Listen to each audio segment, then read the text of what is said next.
ગોધરા બેન ને મળવા માટે માજી અને મામા બેઠા, અગલી પછલી બધી વાતો કરી. એટલે મામા બોલ્યા કે બેન, મને એક બહુ ચિંતા છે. કે શેની ભાઈ? કે મારી પાસે આ પોથી છે, એ પોથી મારે કોને આપવી? પવિત્રતા એ પોથી જાળવવાની ખાસ. મારે બેન ફરવાનું રહ્યું, મારી નોકરી, ગાડીઓમાં જવાનું, પોથીને સ્પર્શ થાય અને પોથી પ્રસાદી સંતની જેમ તેમ નાએ રખાય, મર્યાદા સચવાય ના તો પાપના પંખે પડાય. કોઈ પણ સંતની આપણી પાસે પ્રસાદી હોય, સંતની પાદુકા હોય, સંતનું કોઈ પ્રતીક હોય, એનો દંડ હોય, એનો લંગોટ હોય, એનો જબ્બો હોય, તો એ અતિશય મર્યાદાથી રાખવો, ખૂબ પ્રેમથી. એની અવગણના ન કરાય, નહીં તો આપણે પાપના પંખે પડીએ. આ પોથી સંતની પ્રસાદી છે, અને જો એની મર્યાદા સચવાય ના તો આપણે પાપમાં પડાય.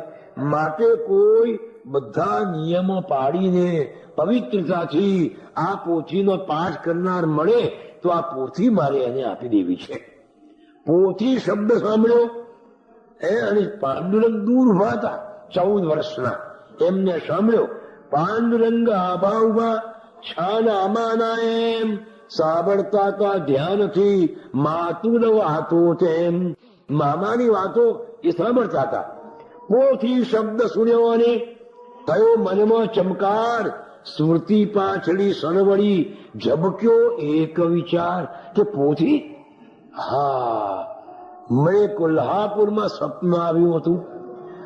એક સંતે આવીને કહ્યું હતું 3 વાર કે પોથી વાંચ, પોથી વાંચ, પોથી વાંચ. પૂર્વે કોલ્હાપુર વિશે રાત્રે સ્વપ્ન મોજાર એક સંતે આવી કહ્યું પોથી વાંચ 3 વાર. અતીતમાં ઉતર્યા અને યાદ કર્યો ભૂતકાળ. પોથી શબ્દથી ચમક્યો, પોથી વાંચ તત્કાળ. બસ બસ આ જ પોથી હોવી જોઈએ. એટલે મામા પાસે માગી લઉં કે મામા પોથી મને આપો. તને આમ અપાતી છે? આ પોથીના તો બધા નિયમ પાળવા પડે. સવારમાં સ્નાન ધ્યાન કરીને પોથીનું વાંચન કરવાનું અને પવિત્રતા જાળવવાની, પછી જે થાય. માટે હું ગમે તેવાને ન આપું. એટલે પાંડુરંગે માને કહ્યું કે માજી, તમે મામાને કોને મારા સાક્ષી બનો ને કે આપશે. અને હું પ્રતિજ્ઞા કરું છું કે હું મોદીની આ પોથીની મર્યાદા જાળવીશ. સ્નાને ધ્યાને શુદ્ધ થઈ વાંચી સનિત્યે ચા પણ ત્યાર પછી જ હું પીસ. સાચું કહું તે વખતે પાંડુરંગ ચા પીતા હતા. ચા પણ પોથી વાંચ્યા પછી જ પીસ. બસ, પણ આ પોથી મને આપો.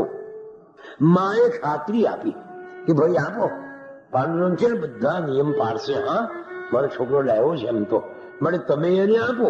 એટલે મામાએ પ્રસન્ન થઈને આ પોથી પાંડુરંગને આપી. પોથી મળતા પાંડુરંગ હૈયે પુલકિત થાય. નિર્ધનને જેમ ધન મળે એવો આનંદ થાય. જેમ કોઈ ગરીબને ધન મળે, આંખ મળે જેમ અંધને, ભક્તને જેમ ભગવાન, તરસ્યાને જેમ જન મળે અને મૂળદાને જેમ પ્રાણ. અને જેવો આનંદ થાય એવો આનંદ આજ ત્યાં પાંડુરંગને થાય. ફરી ફરી વંદન કરે પોથીને વરકાય. ફરી ફરી વંદન કરવા રાજા. આમ પોથી મળવાથી પાંડુરંગ પ્રસન્ન થઈ ગયા. એટલે તો નિરંજન પૂછવા લાગ્યો કે બાપજી, તમે પોથી પોથી તો કરો છો, પણ પોથી શું છે તો કહો. એટલે કહું કે ભાઈ પોથીની વાત તો તમે સંભળાવો. વળી પાછા તમે એમ કહો છો કે પોથી સંતની પ્રસાદી છે. તો એ કયા સંતની પ્રસાદી હતી અને કેવી રીતે મોઘે મામા પાસે આવી? તો આ બધી તો વાત કરો. એટલે કે છે કે વાડી ગાણગાપુરમાં નૃસિંહ સરસ્વતી સ્વામી મહારાજ થઈ ગયા. એમને અત્યંત લીલાઓ કરી. કર્મકાંડ જે આવે છે એ કર્મકાંડ રાખો. એમને અત્યંત લીલાઓ કરી છે. એ બધી લીલાઓને સરસ્વતી ગંગાધર નામના એક શિષ્યે ઓવી છંદમાં મરાઠી ભાષામાં ગ્રથિત કરી છે, ઓવીબદ્ધ કરીને. એને મહારાષ્ટ્રમાં નામ તો એનું ગુરુચરિત્ર છે. પણ એટલો બધો પ્રખ્યાત અને એટલો બધો લોકપ્રિય ગ્રંથ છે કે બધા એને પોથીના નામથી ઓળખે છે. મહારાષ્ટ્રમાં એકનાથી, જ્ઞાનેશ્વરી, દાસબોધ એ જેટલા પ્રખ્યાત છે એટલું જ પ્રખ્યાત આ પોથી છે. ઘેરે ઘેર પોથીનું વાંચન થાય. પોથી એટલે ગુરુચરિત્ર, અને ગુરુચરિત્રમાં ગાણગાપુરમાં થઈ ગયેલા નૃસિંહ સરસ્વતી સ્વામી મહારાજે જે 52માં આપણે ગઈએ છીએ લીલાઓ, એ બધી લીલાઓ કરી એનું વર્ણન છે, એને પોથી કહે. બસ એ પોથી હવે સંતની પ્રસાદી કેમ થઈ એ તો કહો. કે મોગે મામાને છોકરીઓ જ હતી, પુત્ર હતો, એટલે એમના દિલને બહુ દુઃખ થતું કે પુત્ર વગર મારી પાછળ પિંડ પ્રદાન કોણ કરશે. પુત્ર શબ્દનો અર્થ એ થાય કે પિતૃણામ તારયતિ ઇતિ પુત્ર, પોતાના પિતાનું રક્ષણ કરે અથવા તારે અન્નમ પુત્ર. પણ ક્યાંથી? પુન્નામને નરકે, પૂ નામનું નરક છે, એ નરકમાંથી પિંડ પ્રદાનેન પિતૃણામ ત્રાણયતિ ઇતિ પુત્ર, પોતાના બાપની પાછળ, પિતૃ પાછળ પિંડ પ્રદાન કરે, પિંડ મૂકે અને પૂ નામના નરકથી પોતાના પિતૃઓનો ઉદ્ધાર કરે, એને પુત્ર કહેવાય. એટલા માટે પુત્ર શબ્દનો અર્થ એ છે. એટલે હું મરી જઈશ પછી મારી પાછળ પિંડ પ્રદાન કોણ કરશે? મારા દીકરો તો છે નહીં, બીજા ગમે એ કહે એનો શું અર્થ છે? એટલે મોઘે મામાએ પુત્ર પ્રાપ્તિ માટે અનેક અનુષ્ઠાનો કર્યા, કેટલાક વૈદ્ય દાક્તરો કર્યા, જાત જાતના ઉપાયો કર્યા, પણ પુત્ર થતો નથી. ત્યાં તો એક દી ન કોઈએ આવી મોઘે પાસ કહ્યું, તમે કોઈ સંતને શરણે જાઓ ખાસ. ભાઈ દીકરો જોઈતો હોય તો સંતને શરણે જાઓ. સંતો આ સૃષ્ટિ તળા હરતા ફરતા દેવ, સંત પરમ હિતકારી છે, કરો સંતની સેવ. પુત્ર તણી તમ કામના પૂર્ણ કરશે સંત, માટે સેવો સંતને રાખી હૈયે ખંત. મને કોઈ સંતની સેવા કરો. સંત શરણનો છાંયડો સૌને શાંતિ દે, સૌને આપે આશરો, સૌ પર સરખું હેત. સંત તો વણ જેવા છે, વૃક્ષ જેવા, એના છાયડામાં બધાને શાંતિ મળે. ઊંચ નીચ, ગરીબ તવંગર, જો વૃક્ષને વડને ભેદ હોય તો સંતને ભેદ હોય. જો એ ભેદભાવ રાખે તો એને સંત ન કહેવાય. તેમ વટ, પાણી, આ પ્રકાશ એ કુદરતના તત્વો છે કે જેને ભેદભાવ નથી.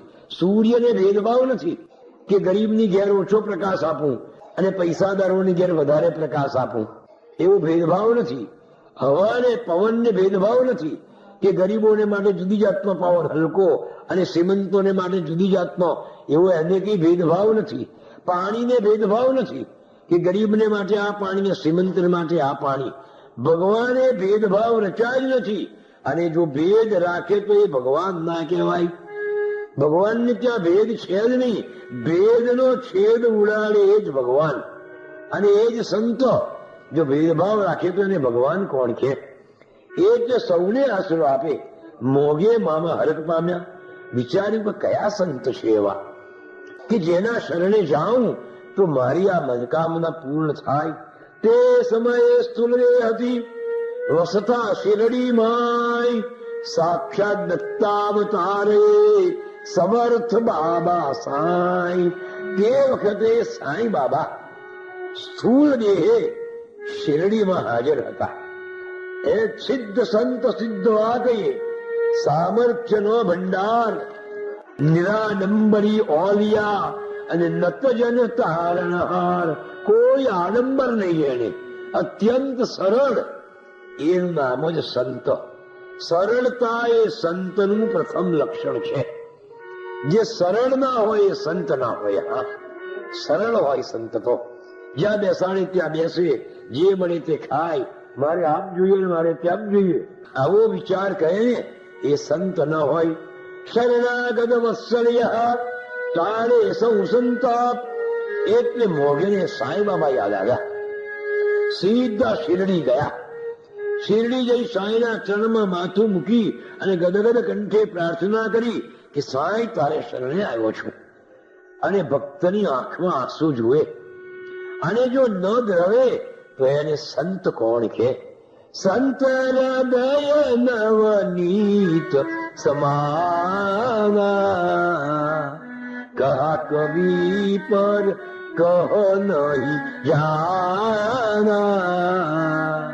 તુલસીદાસજી કહે છે કે સંતનું હૃદય માખણ બરાબર છે. પણ ના હા, કવિ આ વાત બરાબર કરી નથી. કારણ કે માખણને તો પોતાને ગરમી લાગે અને માખણ પીગળે, પણ સંત તો બીજાનું દુઃખ જોઈને પીગળી જાય. બીજાનું દુઃખ જોઈને જેનું હૃદય દ્રવી જાય એનું નામ સંત. પછી એ ભગવા પહેરે કે ના પહેરે, દાઢીને જટા રાખે કે ના રાખે, ટીલા ટપકા કરે કે ન કરે, પણ બીજાનું દુઃખ જોઈને જેનું હૃદય દ્રવી જાય એનું નામ સંત. સંતનું શરીર પરહિતકારી છે. મહારાષ્ટ્રમાં મૂળરાજ નામના એક સંત થઈ ગયા, સંત મૂળદેવ. ત્યાં તો મારા કાઠિયાવાડમાં તો બધા ખેતરે ખેતરે કુવા. આ સંત દરરોજ મળસ્કે એક ખેતરમાં કુવો, ત્યાં સ્નાન કરવા જાય. એક દિવસે મળસ્કે આ સંત મૂળદાસ સ્નાન કરવા ગયા તો કુવાના થાળામાં એક 19-20 વર્ષની જુવાન છોકરી, 2 હાથ બાંધેલા, 2 પગ બાંધેલા અને કુવામાં પડવાની તૈયારીમાં જ. અને આ સંત પહોંચી ગયા. બેટા, દીકરી આ શું કરે છે? ભગવાન મને મરવા દો, હું જીવવા લાયક નથી. કે ના બેટા, તને મરવા દેવાય? હવે મરવા દેવાય? આ સંતે જોઈ તને. જિંદગી તો ભગવાનની આપેલી ભેટ છે બેટા, એ ભેટને વેડફી ન નખાય. જિંદગીમાં ગમે એવું મુસીબત હોય તો એ જજુમીને જીવી જાણે એ જ સાચો માનવ કહેવાય. કાયર નહીં થવાય. આપઘાત કરે તો કાયર કહેવાય. હા બેટા, એવું શું દુઃખ છે કે તું તારી જિંદગી આ કુવામાં પડીને ઘાત કરવા માંગે છે? મેં મોટું પાપ કર્યું છે બાપજી, પણ મને કહેતો ખરી બેટા, ભગવાન હું કુંવારી છું અને હું માં બનવાની છું. સમાજમાં શું મોઢું રાખીને જીવું? મને મરવા દો ભગવાન. હવે મરવા દેવાય બેટા? ભગવાને આપેલી જિંદગી છે, ગમે એવી કઠણ હોય તો એ પણ જીવી જાણવું. એક શેઠિયાની માથે પોટલી મૂકી એના દુકાને લઈ જવાની, સ્ટેશન થી દુકાન ભાડાની, એ લઈ જવી જ પડે. ઉપાડી ગાંઠડી વેઠની રે કેમ નાખી દેવાય, એ તો સામડિયા શેઠની કેમ નાખી દેવાય. ઉપાડી ગાંઠડી વેઠની રે કેમ નાખી દેવાય. એક વખતે માથા પર પોટલું મૂક્યું એટલે નાખી ન દેવાય ભાઈ. એટલે જ્યાં લઈ જવાની હોય ત્યાં લઈ જવી જ પડે, નહીં તો પેલો શેઠ ચિરાય, પૈસો આપે ને આપણને. તેમ જિંદગી જો વેઠ હોય તો વેઠને પણ વેઠ કરી જાણો, એને નાખી ના દેશો. જિંદગી તો પ્રભુની આપેલી ભેટ છે, એ ભેટને વેડફી ન નખાય. કોઈ જન્મ દિવસે આપણને ભેટ પેન આપે કે લો ભાઈ આ પેન, પછી આના દેખતો પેનને ભાગીને તોડી નાખો તો પેલાને કેવું થાય? ત્યારે મેં તને તોડવા માટે પેન આપી હતી કે લખવા માટે આપી છે? કે ભાઈ હવે તો તેમ જિંદગી ભગવાને જીવવા માટે આપી છે, ઝઝૂમવા માટે આપી છે. ઝંઝાવાતની સામે ખડગની માફક ટકી રહેવા માટે આપી છે. અને એ જિંદગીને તમે દવા પીને કે આપઘાત કરીને ટૂંકી કરી નાખો, ભગવાનને કેટલો દુઃખ થાય કે મેં તને એટલા માટે જિંદગી આપી છે. માટે એવો વિચાર કરી અને કરવાનો. દુઃખ સુખ આવે તો વેઠી લો, પણ કોઈ દિવસ કાયર બનીને જિંદગીને ચૂકવવાનું નહીં. કે બેટા, જિંદગી તો ભગવાનની આપેલી ભેટ છે. હજુ તો ખીલતું ફૂલ છે બેટા. 18-19 વર્ષની છે કે નહીં બાપુ મને મરવા દો. સાચું બોલ બેટા, તારા ઉદરમાં જે ગર્ભ છે એનો બાપ કોણ છે? નામ નથી દેવાય એવું બાપુ. કેમ? માં ભયંકર માણસ છે, ગામનો મહાન દાદો છે. જો એનું નામ દઉં કે આને મારા પર બળાત્કાર કરેલો એનો આ ગર્ભ છે તો મારા મા બાપને મારી નાખે, મારા ભાઈઓનું ખૂન કરે, અમારા ખેતરો ઉજાડી નાખે, અમારા ખોરણા બાળી દે, એક મારે ખાતર મારા મા બાપને કેટલું દુઃખ સહન કરવું પડે. એના કરતા હું જ મરી જાઉં તો શું ખોટું છે? બેટા, હું તને કેમ મરવા દઉં? સંત કેવા હોય છે? પારકાને માટે જેનું પોતાનું સર્વસ્વ વાપરી નાખે એનું નામ સંત. સરોવર સરોવર સંત જન, અને ચોથા વર્ષે દેહ પરમાર્થ કે કારણે એ ચારે ધરિયો દે. વૃક્ષ તરુવર પોતાનું ફળ પોતે નથી ખાતું, એ બીજાને આપી દે છે. સરોવર એટલે જળ, પાણી. સરોવર પોતાનું પાણી પોતે નથી પીતું, એ બીજાને આપી દે છે. મેઘ પોતાનું સર્વસ્વ ધરતીને આપી દે છે, તેમ સંત પણ પોતાનું સર્વસ્વ બીજાને આપી દે છે. એ ચારે પારકાને માટે દેહ ધર્યો છે. એટલે સંત તો સતામ બીજાને માટે જ છે. એક ત્યારે કહું, બેટા એક કામ કરીશ કે બોલો બાપુ, એના બંધન છોડી નાખ્યા. કોઈ તને પૂછે કે તારા ઉદરમાં જે આ ગર્ભ છે એનો બાપ કોણ છે, તો કહેજે કે સંત મૂળદાસ છે. મારું નામ લેજે બેટા. ભગવાન બાપુ લોકો મારી નાખશે તમને, તમને દુઃખ દેશે. છોડ બેટા, પણ તું બચીશ ને. પોતાના આશ્રમમાં લઈ ગયા, એક ઓરડામાં બેસાડી બધા અલગ. આ કોણ છે? કે તો એ બાઈના ઉદરમાં રહેલો જે ગર્ભ છે મારો છે, એટલે મારે એને લાવવી પડી છે. તો તારીની બાવા, તું આ ધંધા કરે છે? અમે જે જાણ્યું કે તું સારો માણસ છે, અને એક જિંદગી છોકરીની જિંદગી બગાડી નાખી, જવાન છોકરીની. અને લોકો ઉમટ્યા ભાઈ, લાકડીઓ લઈને આશ્રમમાં આગ લગાડી દીધી. સંતને ભર્યા છે, ફટાફટ લાકડીઓ મારવા લાગ્યા. પેલી દીકરી લડ્યો, બાપુ બાપુ તમે આ શું કરવા માર ખાવ છો? કે નહીં બેટા, નહીં, ભલે મારું જે થાય તો થાય, પણ તું બચીશ ને. પણ જો ભગવાન કેવા છે, પેલો જે દુષ્ટ હતો, જે ખરો ગુનેગાર હતો, એ ત્યાં આવ્યો ત્યારે રે બિચારા સંત માર ખાય છે. ખરો તો હું છે એકદમ દળે, આવી જાઓ મારી સામે. બાવાને શું મારો છો? એ સંતને શું મારો છો? હું એનો બાપ છું, બોલો. મેં જેના પર બળાત્કાર કરાવો, તમારી તાકાત હોય તો મારી સામે. કોણ આવે? ને બાવાનું તો બધાએ મારવા ઉભા થઈએ. બાવાનું કોણ હોય બિચારાનું? એટલે સંતને આટલું દુઃખ પડ્યું, અને છેવટે સત્યનો જય થયો. પણ મતલબ કે સંત એવા પરહિતકારી હોય છે. બીજાનું દુઃખ જોઈને જેનું હૃદય દ્રવી જાય એ જ સંત. પછી એ ગમે તેવા વેશમાં હોય. સાંઈ બાબા દ્રવી ગયા કે મોગે રડે છે શું કરવા? પોતાની કુટીરમાં ગયા, પેલી મસ્જિદમાં, અને ગુરુચરિત્રનો ગ્રંથ લઈ આવ્યા. અને એ પોથી આ મોઘે મામાને આપી કે લે આ પોથી, દરરોજ એનો તું એક અધ્યાય વાંચજે ખૂબ પ્રેમથી, અને તને ત્યાં દીકરો થશે, તારે બારણો ઉગાડું રહેશે. સાંઈ બાબાની પોથી લઈ અને પ્રસન્ન થયેલા મોઘે અત્યંત પ્રેમથી સાંઈ બાબાની પ્રાર્થના કરી અને પોતાને ઘેર પહોંચી ગયા. પોથી આયા પાવી ગામમાં નિત નિયમે હરતેમ, રહીને વાંચે પોથીએ રાખી શ્રદ્ધા તેમ. શ્રદ્ધા રાખીને આ પોથી વાંચે છે. સમય જતા મોઘે ઘરે જન્મ પુત્ર નો થાય, સંત વચન શું શું ના કરે, જલ સ્થાને સ્થળ થાય. સંતની શબ્દોમાં કેટલી બધી શક્તિ છે, કારણ એનું અંતઃકરણ શુદ્ધ છે, એનું હૃદય સરળ છે. સંતની સરળતામાં એવી શક્તિ છે, એના શબ્દમાં એવી શક્તિ છે, એ ધાર્યું કરી નાખે છે. જે બોલે એ થાય, એટલે આપણે એમને વાકસિદ્ધિ કહીએ છીએ, પણ એ તો અંતઃકરણની શુદ્ધિ છે. જેનું હૃદય શુદ્ધ છે, જેનું અંતઃકરણ સરળ છે, એ મોઢેથી બોલે ને એ થઈ જ જાય. એ ચમત્કાર નથી કરતો, સહજ રીતે બની જાય. સંત વચન શું ના કરે? ભક્ત તની શ્રદ્ધા અને સંતના આશીર્વાદ, સત્ય કરે અસત્યને, મા કર વ્યર્થ વિવાદ. એના આશીર્વાદ અશક્યને પણ શક્ય કરી દે.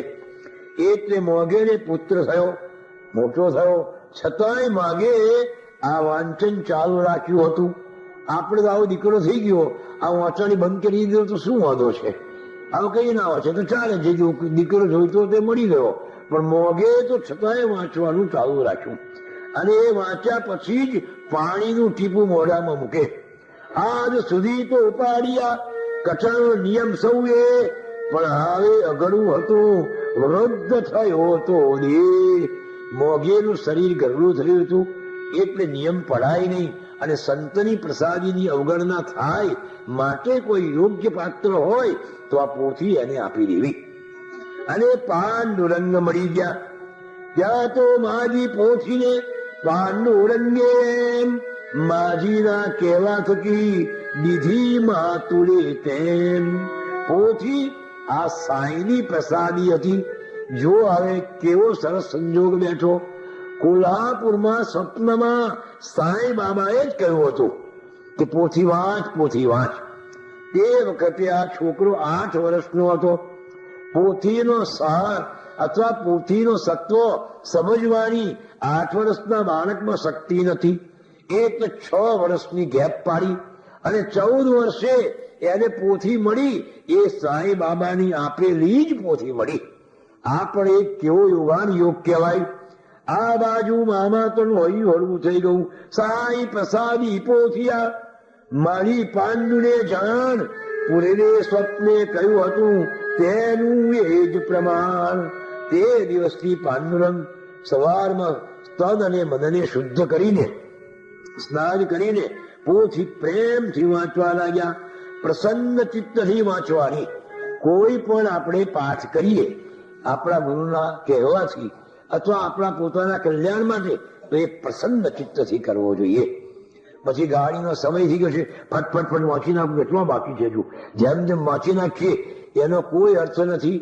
પણ મન વિકાર રહિત, વિષાદ રહિત મનને બનાવીને તમે એ પાઠ અથવા જપ કરો તો એ તરત ફળ આપશે.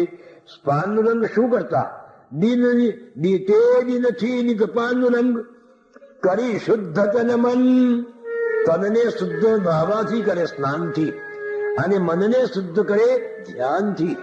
ધ્યાન ધરીને અંતઃકરણને શુદ્ધ કરી અને પછી પોથીના આ પોથી ચિત્ત પ્રસન્ન રાખીને વાંચે.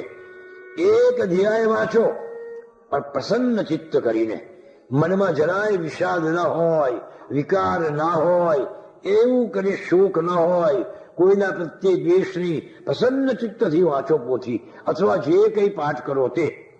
એથી હવે શું થયું કે પોથીના વાચન થકી ધીમે ધીમે સાધના પથ પર પાંડુરંગ આગળ વધ્યા. કે ભગવાનને એને મહાન બનાવવો છે, જગતમાં એના હાથે મહાન કાર્ય કરાવવું છે, એટલે પોથી આપી અને ધીમે ધીમે એની આધ્યાત્મિક માર્ગ પર આગળ વધવા લાગ્યા. એમની સાધના ઉપર બહારથી જોનારને ખબર ન પડતી ક્યાંય, પણ ભીતરમાં પાંડુરંગો તદાકાર થઈ જાય.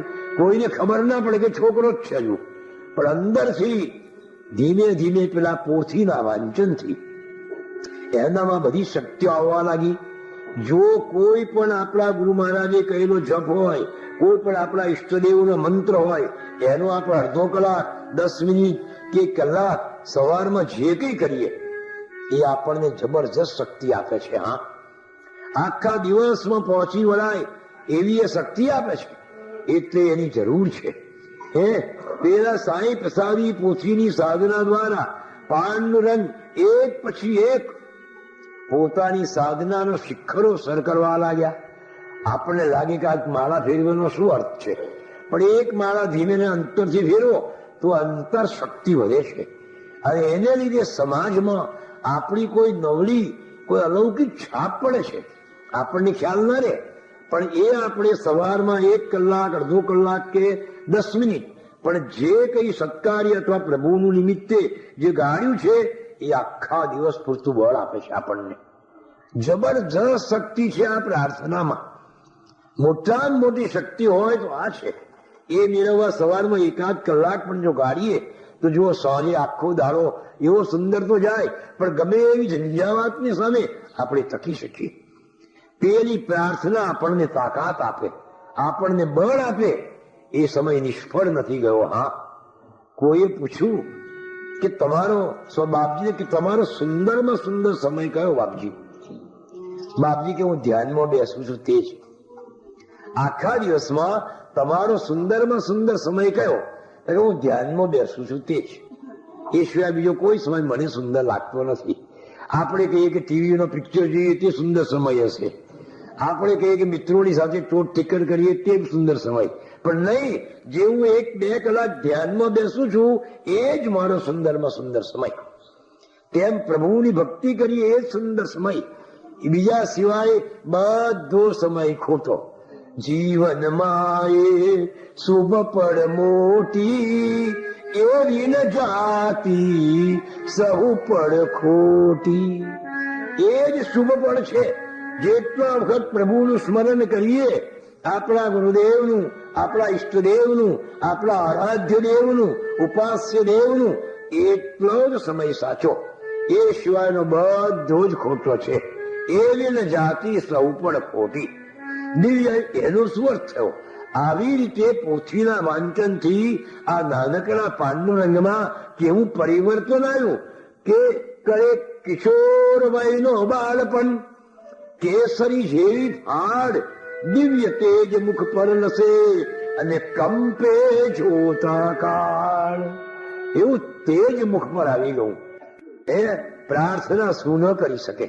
સવારમાં જપ કરો, એ પાઠ કરો, પૂજન કરો, આપણા જે કોઈ ઈષ્ટદેવ હોય એનું, એનાથી મુખ પર એવો તેજ આવી જાય કે સામે વાળો પ્રભાવિત થઈ જાય, સમાજમાં આપણું સ્થાન ઊંચું આવી જાય એના બળને લીધે.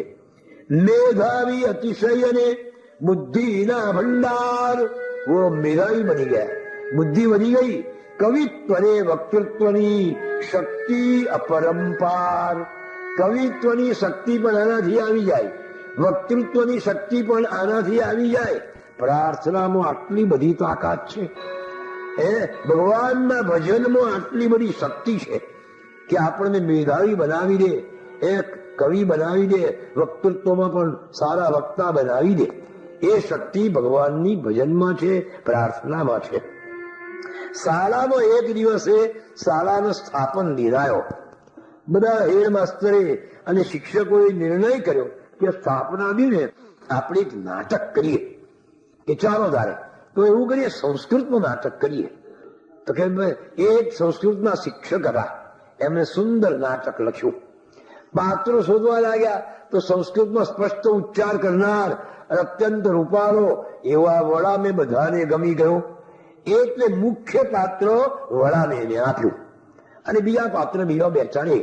મોટા મોટા માણસોને આમંત્રણ આપ્યા. એ જમાનાના ખૂબ વિદ્વાન કહેવાય એવા કાકા સાહેબ કારેલકર અને કિશોર મશરૂવાળા અને એવા બધા મોટા માણસો, મહાદેવ દેસાઈ, એ બધા નાટક જોવા આવવાના. અને આ સંસ્કાર સાંસ્કૃતિક કાર્યક્રમ આપણે એને નાટક કહીએ છીએ, પણ હવે સારી ભાષામાં એને સાંસ્કૃતિક કાર્યક્રમ કહેવાય. એ જોવા બધા આવવાના. મુખ્ય પાત્ર પાંડુરંગ. નાટકના સંવાદો ગોખાઈ ગયા. દરરોજનો રિહર્સલ મહાવરો જે કરવાનો તે થઈ ગયું. સંવાદો ગોખ્યા ને કર્યો મહાવરો તેમ. આવ્યો દિન નાટક તણો ભજ ભવાનો આમ. પ્રેક્ષકગણ આવ્યા ને બેઠા નિજ નિજ ઠામ. મોટા બધા જોનારા પ્રેક્ષકો બધા આવી ગયા અને બેસી ગયા. પડદો ખસ્યો શરૂ થયું. પડદો હટો ભાઈ અને નાટક શરૂ. પ્રથમ દ્રશ્ય જ્યાં એમ પાંડુરંગ પ્રવેશિયા રંગમંચ પર તેમ. પહેલું એમને જ આવવાનું હતું અને આ જેવા આવ્યા રંગમંચ પર, એ સામે પ્રેક્ષકો જોઈને ભૂલી ગયા સંવાદ. શું બોલવાનું છે ને એ જ ભૂલી ગયા. ફરી ફરી યત્ન કર્યો છતાં કશું ન આવ્યું યાદ. ચાલી હવે આ તો ઉભો રહ્યા. પેલા પ્રેક્ષકો મસ્કરી કરે, હસેલા બોલના કેમ બોલતો નથી? પેલો સામે વાળું પાત્ર બોલેલા, તું બોલતા હું બોલું ને, પણ પેલો હાલો બોલો, બધું જ ભૂલી ગયા. સામે વાળું પાત્ર જે થઈ મૂળ ક્ષણવાર બારાસમ જોઈ રહ્યો થઈ શૂન્ય વિચાર. પણ અલખજી કે છે કે પણ આ તો પાનનું રંગ હતા. શીઘ્ર કાવ્ય કરનાર રચી રચી નૂતન શ્લોક તે બોલ્યા ત્યાં તત્કાળ. પેલા બધા સંવાદો જે શિક્ષક સાહેબે લખ્યા હતા એ ભૂલી ગયા અને નવા સંવાદો બનાવી દીધા. અનુષ્ટુપ છંદમાં તરત ને તરત જ શ્લોક બનાવી દે અને જવાબ આપે. સામે વાળા પાત્રના અનુસંધાને નવા નવા શ્લોકો રચી બોલ્યા ફટફટ તેમ. મુગ્ધ થઈ પ્રેક્ષક બધા નયન વિકાસી એમ જોઈ રહ્યા પાંડુ ભણી ધન્ય પાત્રમાં તેમ. કેવું સરસ આ છોકરો પાત્ર બજાવે છે. કેવા સંવાદો બોલે છે.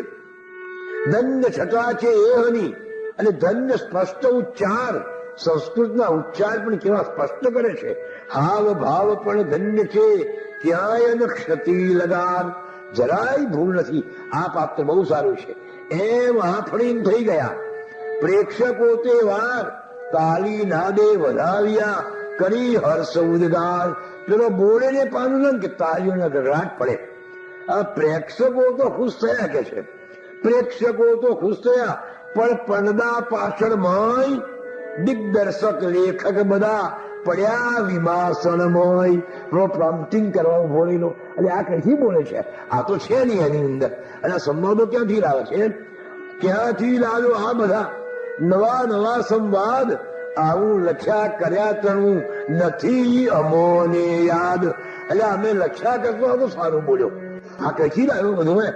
ઘરનું એને ગોઠવ્યું તો પણ કેવું સરસ. બધા શિક્ષકો પણ વિચારમાં પડ્યા. નાટક દીપા નુહા પ્રેક્ષક પામ્યા હર્ષ. આખું નાટક એવું સુંદર ગયું પોતાના નવા જ સંવાદોથી. આવા મેધાવી